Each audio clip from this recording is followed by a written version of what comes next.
You good, Tyler? All right, Darren, what have you enjoyed most about your group to this point in training camp, and ultimately how the room's shaken out? Oh man, just the level of growth that we've had, even just from the spring, right? Being able to come in and pick up where we left off. Got some new young guys in, getting them in the mix, them kind of taking the seatbelt off and really just playing fast.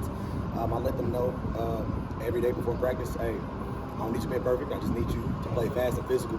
And what they're doing is every time they get in the game, and whether they mess the play up or not, they're trying to maintain the standard of what relentless effort looks like for the front. So we got the young guys playing on a fast clip, so the vets have to sustain that as well. So the biggest thing I like right now is how our young guys are coming in, adapting to the tempo, playing fast, and how our older guys are carrying over, picking up where we left off from spring, and then growing wherever the place they needed to go with the most. Building off of what you were just talking about, 56 was running around today hard. Who else has been playing with that kind of violence? Oh, too many to count. Solomon has been flashing crazy, like, has plays where you look at him, you're like, man, like, I'm glad he's on our team. Who else? Sean Shepard, man, has been doing a great job as well, generating a lot of knockback. One thing I do love about Derek is, even though his plays aren't the flashiest, he's probably one of our most reliable players, man. Always hanging blocks. Our linebackers are playing a lot free. They're playing a lot fast when Jericho and Derek are in there. But just a few names that has shown and made a lot of good plays for us. Can you break down the leadership of Nate and Derek in particular, and how they've gotten the young guys and the transfers up to speed, and ultimately what this place can be like? Oh, man, they've done an amazing job. I think another thing that has aided to their leadership is the level of accountability that the other guys have on them as well, right? So because you're some of our better players, they hold them to a higher standard, and it allows them to kind of come in with a no ego mentality. It's like, hey, you know the type of player you can be. Like, we need you to keep that up. And then it's great having, the older guys, even Sean coming in, him coming from the NCC, he has a different outlook on how things work. So his standard coming in, mixing it with ours, like, no egos, everybody's coming in. It's like a big melting pot of culture. However, our foundation is our foundation, which is relentless effort, ball excellence, and the power of unit that it brings, man, it's really beautiful, because out there, you look at it, it's leaders all across the board, right? Even like freshmen, we look at freshmen, y'all have autonomy to be able to speak your mind. If you see something that's not the standard, say something.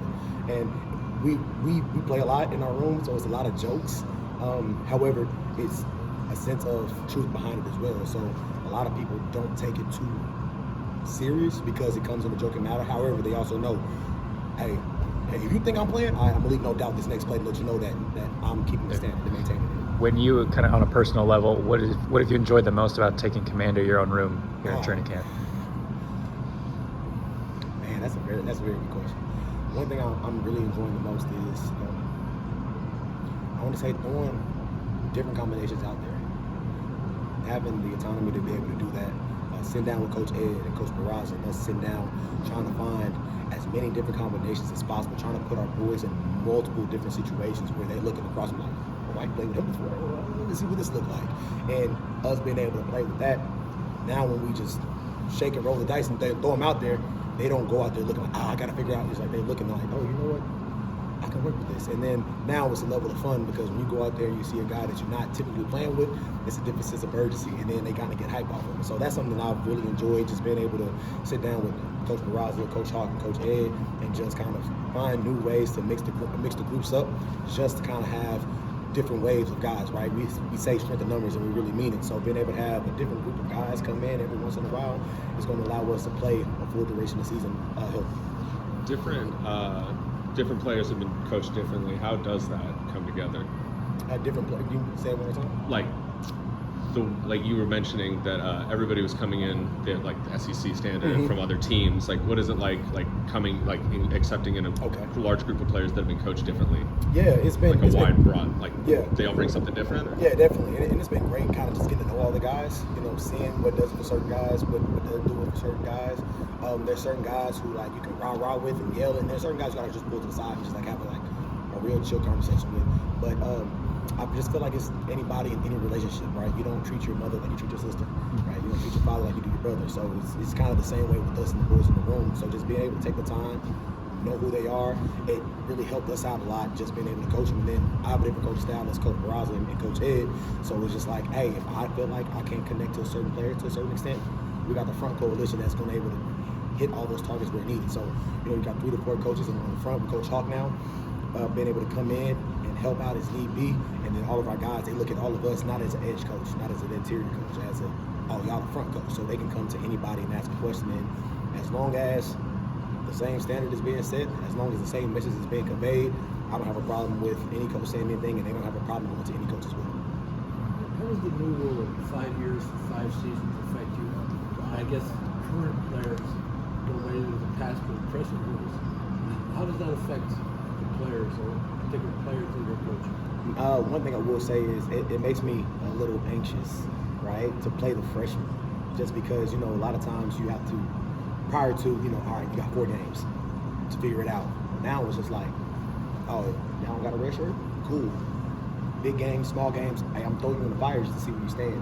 And I've done that a lot this the spring. We've done that a lot in the fall, where it's like, hey, I'm going to throw you out there with a vet, and now I'm forcing the vet to learn how to communicate to a freshman. So I'm extremely excited about that, just to be able to throw some young guys out there, just kind of, 1, on the development aspect of it, but then 2, to take some of the load off of our guys who's going to take the run in. Even if it's like the 10th, 11th, or 12th game, you can throw a freshman in there. Definitely, and that's what I'm really excited about. And our freshmen have been showing a lot of promise, even to the point where Coach Lupo is looking like, hey, we can run him a little bit more just to see how he takes it. Anybody in particular? Oh, well, Frank, who came in from spring, picked up where he left off. Still looking good, does a great job of playing combination blocks for us. His next step is to take more shots. He's playing extremely safe right now, as you would want your freshman to, but I really want him to cut it loose.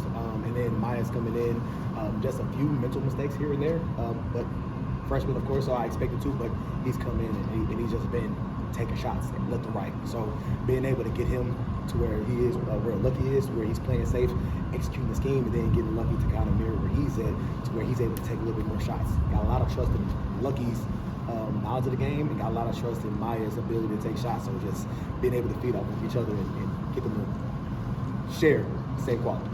A lot of excuse me. A lot of people are looking at Jericho to be like an interior force this year. What have you seen from him during training camp? Man, he's been playing extremely safe. So kind of like how I mentioned about Maya, my next challenge for him is to take a shot, take shots. His role kind of for us in Oregon was to be a relief guy, right? So he was always used to going in, playing safe, making sure he didn't mess up. Where now he's over here, he's like, hey, brother, we trust you. You know this playbook, you know the technique, take more shots. We don't want to hold the line, we don't want to play too lateral, and then the way Coach BG got our linebackers coming down the field, it's like, hey, take shots, please, because our linebackers, they're doing a great job of cleaning up everything we're doing. So for him, this upcoming fall, it's been very clean. Our linebackers have been playing very clean, but now it's like, hey, let's take that next step. As film shows up and our linebackers come downhill, hey, these combination blocks aren't going to stay on you that much longer. So what's that next step of, instead of hanging blocks, being able to penetrate the line of scrimmage and get some plays in the backfield? Right.